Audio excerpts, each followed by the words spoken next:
L'accord du participe passé, il est assez épineux, vous le savez. On doit regarder d'abord s'il est employé sans auxiliaire ou avec auxiliaire. Premièrement, sans auxiliaire. Deux cas dans notre dictée, traduit, du verbe traduire, IRE, troisième groupe, coller, du verbe coller, ER, premier groupe. Traduit et coller sont employés sans auxiliaire, vont donc s'accorder comme adjectif qualificatif en genre et en nombre avec le nom caractérisé. Traduit caractérise catalogue, masculin pluriel, traduit T, S.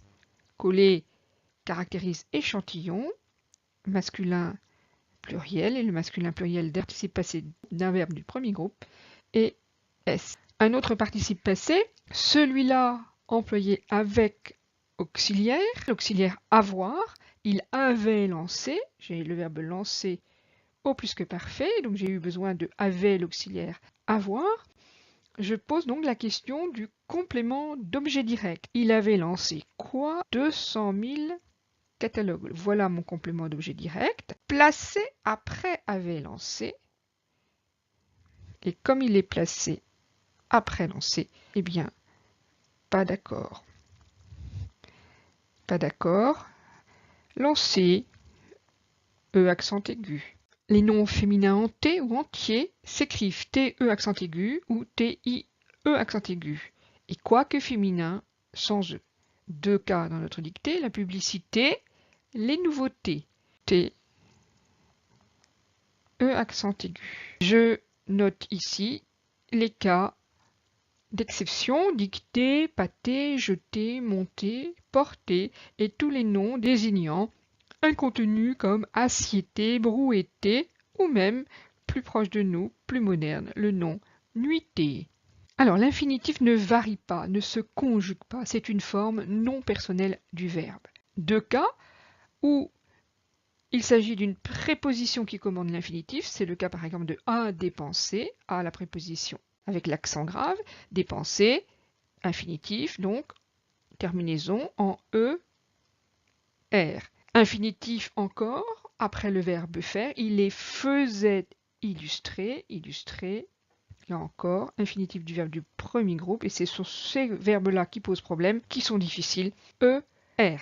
Faisait illustrer, c'est une périphrase verbale. Les adjectifs numéros cardinaux sont généralement invariables. C'est le cas, par exemple, de 50 000 dans notre dictée, où j'ai le nombre 50 000 qui est composé du premier nombre 50 et du deuxième nombre 1000. Mais les deux sont invariables. Cas de 100. 100 est invariable quand il est employé seul ou suivi d'un autre numéral. C'est le cas dans 300 000 et 200 000, puisque 1000 suit le nombre 100. 100 000, 300 000.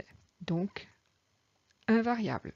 Le pluriel du nom, la règle générale, eh bien, c'est l'ajout d'un S, et je peux le repérer grâce au déterminant pluriel. L'article définit les langues, ou encore les, mais en contraction avec la préposition le des article défini contracté en vente des nouveautés. Des articles indéfinis pluriel, pluriel de une, des feuilles, avec le S à feuille. Puis lorsque j'ai un adjectif numéral cardinal exprimant le pluriel, eh bien voilà, 300 000 francs, francs S, 200 000 catalogues, catalogue S. Et puis de nombreux cas dans notre dictée où il n'y a pas de déterminant et donc l'accord se fait selon le sens de la phrase et dans tous les cas, catalogue, annonce, affiche, gravure, échantillon, qu'il y ait une publicité large, eh bien il faut qu'il y ait du pluriel. Le DE ou D apostrophe devant voyelle, ici, est préposition.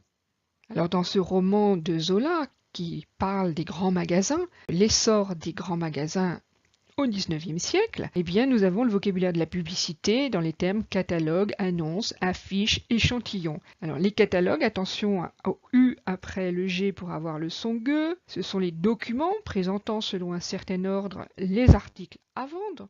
Annonce, attention aux 2 N. Message publicitaire laissant prévoir un événement. Affiche, 2 F. Feuilles de différents formats placardées dans un lieu public. Et puis échantillon, attention à ce I devant les 2 L pour avoir le son IE précisément. Ce sont des petites parties de marchandises servant de référence.